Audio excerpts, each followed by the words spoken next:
आजकल कांग्रेस पार्टी भी बहुत युद्धक मोड में दिखाई दे रही है, सड़कों पर दिखाई दे रही है। राहुल गांधी की जो पूछताछ उनसे की गई, सवाल जवाब किए गए ईडी दफ्तर में, और ये चर्चा हो रही है आम तौर पे। क्या आप मानते हैं ये चर्चा जो चल रही है वो सही है कि कांग्रेस पार्टी में एक जान फूंक दी है इस सवाल जवाब ने, जो ईडी दफ्तर राहुल गांधी गए और पूरी कांग्रेस पार्टी सड़कों पर दिखाई दी? क्या वाकई ऐसा हुआ है? क्या आप समझते हैं ऐसा हुआ है कि जान फूंक दी कांग्रेस पार्टी में?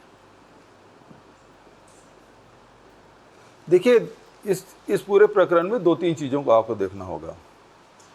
एक तो ईडी जिस प्रकार से कार्रवाई कर रही है, अब ईडी ही नहीं कहूँगा, जो सेंट्रल एजेंसी हैं, चाहे वो सीबीआई हो, ईडी हो, आईटी हो या फिर आपकी डीआरआई हो, तो जितने भी सेंट्रल हैं उसका दुरुपयोग हो रहा है।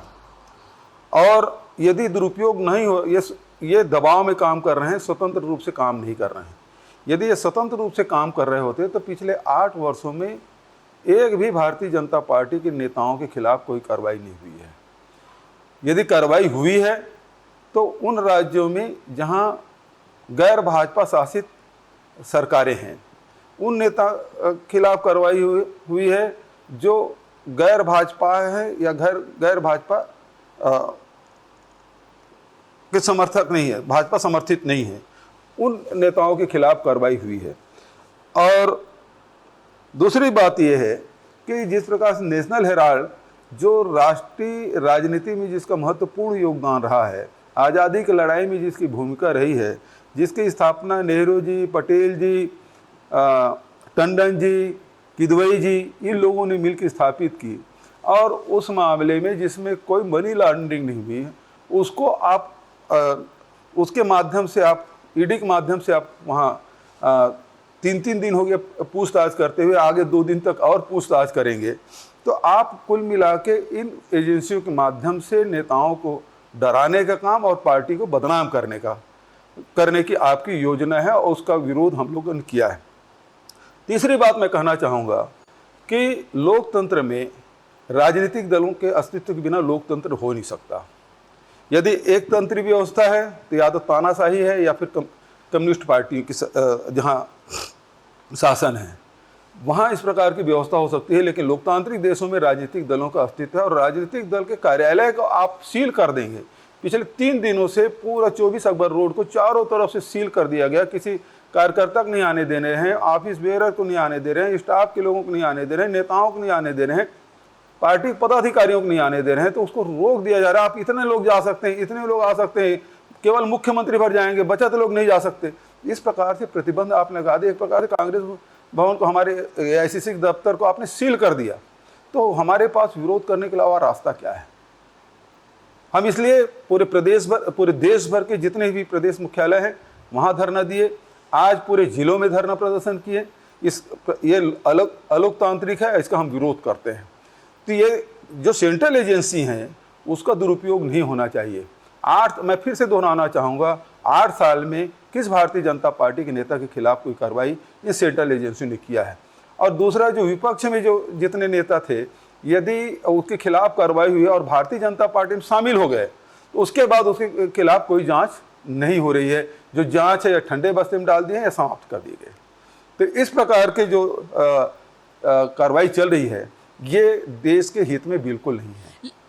लेकिन आपको लगता है कि इसने कांग्रेस पार्टी में एक ऊर्जा भरी है? कार्यकर्ता सड़क पर उतरा है, आक्रोशित है, आंदोलित है? आप उसको राजनीतिक दृष्टिकोण से देखेंगे तो बिल्कुल सही बात है कि कार्यकर्ता इस घटनाक्रम से निश्चित रूप से लोग सड़कों पे आए हैं, आंदोलन किए हैं, विरोध में आए हैं। और जो नेशनल हेराल्ड के केस हैं उसके बारे में लोग अब जानने लगे हैं कि है क्या मामला। और इसीलिए मैंने मांग किया था, सुरजेवाला जी ने भी ये बात कही थी कि ईडी दफ्तर में जो मीडिया हाउस के उसको कैमरा लगा देना चाहिए, या एक कैमरा लगा दें और सारे मीडिया हाउस को लिंक दे दें, ईडी क्या सवाल कर रही है और राहुल जी क्या जवाब दे रहे हैं, वो देश देखे और समझ ले कि कौन सही है कौन गलत है। और ये इस प्रकार भारतीय जनता पार्टी के नेता और मंत्री लोग जो बाहर से उनको फीडबैक दे रहे हैं, उससे वो बचा जा सकता है और वास्तविक स्थिति के बारे में लोगों की जानकारी हो सकती है। लेकिन भूपेश जी, ये इसके पहले भी आपने बताया सुरजेवाला जी ने भी कहा, आपने भी कहा, अशोक गहलोत जी ने भी कहा, मतलब कई जगह से बात आई कि लाइव प्रसारण कर दीजिए आप जो सवाल जवाब हो रहे हैं। लेकिन इससे पहले जब कांग्रेस की सरकार थी तब भी तो ईडी लोगों से पूछताछ करती थी, किसका लाइव प्रसारण हुआ? तो क्यों लाइव प्रसारण की मांग की जा रही है? ईडी सवाल जवाब कर रही है, सवाल जवाब करने के बाद जो उनको करना होगा, जो उनकी प्रक्रिया होगी वो करेंगे। ये सवाल जवाब का लाइव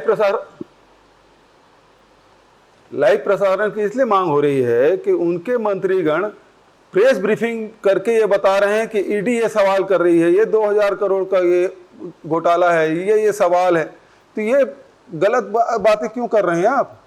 क्यों देश की जनता को गुमराह कर रहे हैं? सही बात सामने आ जाए तो लाइव प्रसारण हो जाए। ईडी के पास सवाल है क्या और क्या सवाल कर रहे हैं और राहुल जी क्या जवाब दे रहे हैं?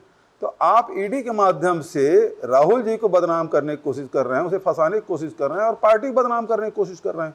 इसलिए हम मांग कर रहे हैं कि ये मामला चूंकि राजनीति से ही जुड़ा हुआ है और भारतीय जनता पार्टी चाहती है कांग्रेस मुक्त भारत हो और उस एजेंडे पे चल रही है, इस कारण से हम मांग कर रहे हैं। क्योंकि ये राजनीतिक एजेंडा है, इसमें आर्थिक लेन देन तो हुआ ही नहीं है, एक पैसा का कोई लेन देन हुआ नहीं है, एक पैसा कोई लाभ नहीं ले सकता। तो ये केवल राजनीति के कारण से सब किया गया है। तो ये राजनीति ही कर रहे हैं तो सब लाइव प्रसारण कर दिया जाए।